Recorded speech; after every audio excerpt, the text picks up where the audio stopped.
Hey everyone, welcome back. Ready to dive in again?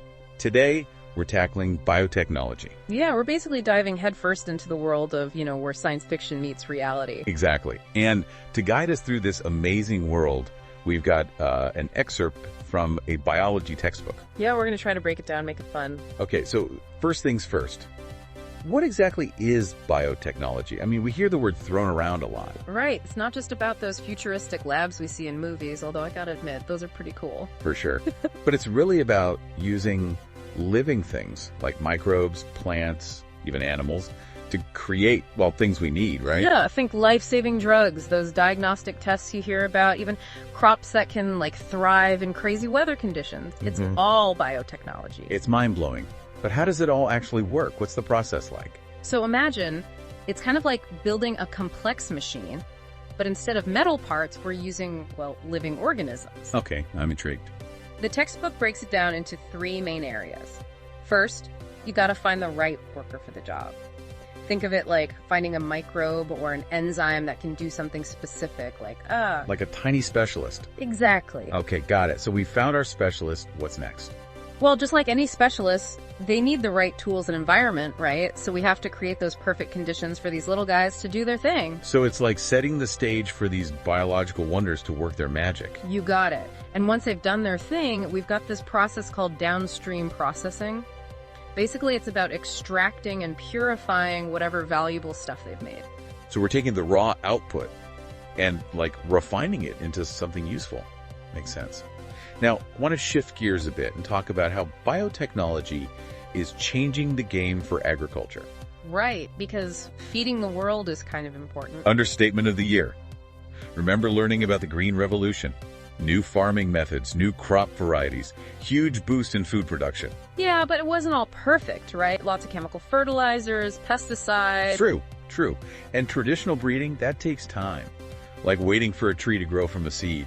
But then tissue culture comes along in the 1950s, and suddenly scientists are like, hold my petri dish. Right. Suddenly you can take a teeny piece of plant, maybe a single cell, and boom, a whole new plant. Plant cloning superpowers. That's got to be like hitting the refresh button on a plant cell. Right. The textbook calls it titipitancy. Basically, that cell can become any type of cell it needs to grow a whole new plant. That's incredible. And that's what makes techniques like micropropagation possible. Exactly. Instead of just one new plant from a cutting, you get thousands. Think tomatoes, bananas, even apples. Mass producing our favorite fruits and veggies. I'm on board.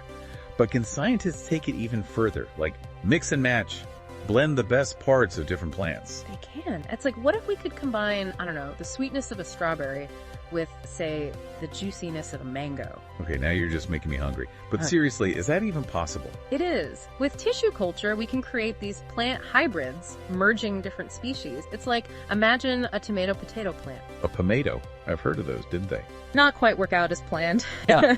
Yeah, scientifically it was amazing, but taste-wise, not so much. So sometimes those combinations, they're not the winning ticket, huh? Exactly. It's a process, finding those hybrids that not only work, but thrive. Makes sense. So if creating hybrids isn't always the answer, what is? How can we grow more food but use less chemicals? Be more sustainable. Well, that's where GMOs come in, genetically modified organisms. It's like giving plants a helping hand, genetically speaking, so they can deal with, tough conditions. GMOs, right. They're definitely a hot topic. Some people are all about the possibilities, but others, they have their concerns. What can GMOs actually do? Basically, we can tweak a plant's DNA, give it some cool new traits. Imagine crops that can handle a drought, shrug off pests without needing pesticides, or, get this, stay fresh longer so there's less waste. It's like giving these plants their own superpower. The textbook mentioned beet cotton. What's the story there? Oh, beet cotton is a great example. So they take a gene from this bacterium, Bacillus thuringiensis, and pop it into the cotton plant. Okay. And what does that do? Well, that gene lets the plant produce this special protein called beet toxin, and guess what? It acts like a natural insecticide. Okay, that's pretty neat. But is it safe for us? And how does it know to go after the pests and not, the plant itself? That's the really cool part. The toxin, it only works in a specific environment, the gut of certain insects, like the cotton bollworm, a major pest. Doesn't bother the plant, doesn't bother beneficial insects, and totally harmless to humans. Wow. That's amazing. So it's a much more targeted approach to pest control. Exactly. It's incredible how biotechnology is giving us these tools to, like, solve real-world problems. Yeah. You know, from the farm to... Well, let's talk about medicine. How's biotechnology shaking things up in healthcare? Oh, it's a game changer in medicine, for sure. Especially when it comes to developing new drugs, making them safer, more effective. Take insulin, for instance. It's literally a lifesaver for people with diabetes. Right, and I remember reading about how they used to get insulin from, like, pigs and cows. Yeah, it was a whole process and expensive. Plus, animal insulin isn't a perfect match for human insulin. So some people had, bad reactions or it wasn't as effective. And then recombinant DNA technology comes along, a total game changer. I think our textbook mentioned Eli Lilly. They figured out how to use bacteria to produce human insulin, like back in the 80s, right? Wow. Yeah, it was huge. And that same technology, using modified organisms as little protein factories, it's revolutionized so many treatments, cancer, autoimmune diseases, you name it. That's incredible. It's like science fiction becoming reality. Speaking of which, what about gene therapy? Is that the idea of fixing genetic problems like from birth? Is that becoming a reality? It's definitely moving in that direction. The idea with gene therapy is if you've got a faulty gene, you just swap it out for a healthy one, address the root cause. There's this amazing story in the textbook about this little girl. She had a severe immune deficiency, all because of one defective gene, the ADA gene. Oh, wow. So back in 1990, she became one of the very first patients to get gene therapy, and it worked. That's incredible. So are we close to, like, curing genetic diseases before they even start? It's still early days. We've got hurdles to clear, like how to deliver those healthy genes safely and effectively to the right cells, but the potential is huge. It's pretty mind-blowing stuff. Our textbook also goes into how biotechnology is changing how we diagnose diseases, things like PCR and ELISA. What are those exactly? So early diagnosis, that's key, right? That's where these techniques come in. PCR, polymerase chain reaction, it's like, imagine you need to find a specific needle in a haystack, but you could make millions of copies of that needle first. It's a lot easier to find. Exactly. So we can detect even the tiniest amount of, say, a virus or bacteria way before any symptoms show up. That's amazing. And ELISA, what does that stand for? Enzyme-linked immunosorbent assay. It's a mouthful. But basically, instead of looking for the pathogen itself, it looks for the antibodies our bodies make against them, or antigens, those telltale signs a pathogen leaves behind. So if someone has antibodies against a virus, it means they've been infected at some point, right? Exactly.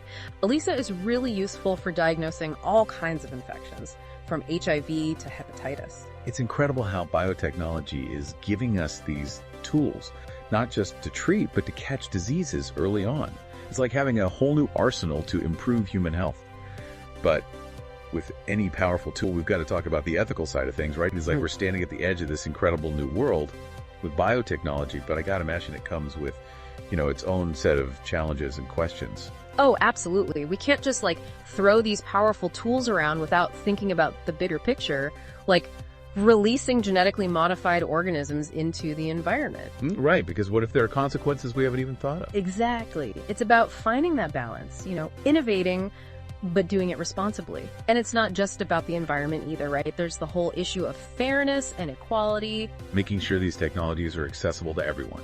Exactly. The textbook talks about something called biopiracy, where a company might swoop in, take advantage of a community's knowledge and resources, especially in developing countries, and not give anything back. That's just wrong. Yeah. They use the example of basmati rice, that fragrant rice from India. Well, there was this whole case. A company tried to patent a specific variety of it. Wow. So it's like, even with something as basic as rice, there are these ethical questions about ownership and who benefits from these discoveries. It's complex. As we delve deeper into biotechnology, I think we're constantly having to ask ourselves, just because we can do something, does that mean we should? Who's really benefiting? Who might be getting left behind? It's a lot to consider. It seems like biotechnology has the power to, reshape so much of our world, from the food we eat to the way we treat diseases. And yeah, there's huge potential for good, but it's not as simple as problem-solution. There are always ethical considerations to think about. Absolutely. It's an ongoing conversation, and the more we learn about biotechnology, the better equipped we'll be to, use it wisely. It's a journey, that's for sure, and a fascinating one. It really gets you thinking about the future, doesn't it? Well, that's about all the time we have for today's deep dive. A huge thank you to you for breaking down this complex topic with us. My pleasure. And to all of you listening, thank you for joining us. We'll keep diving into these fascinating topics, so keep those questions coming. Until next time.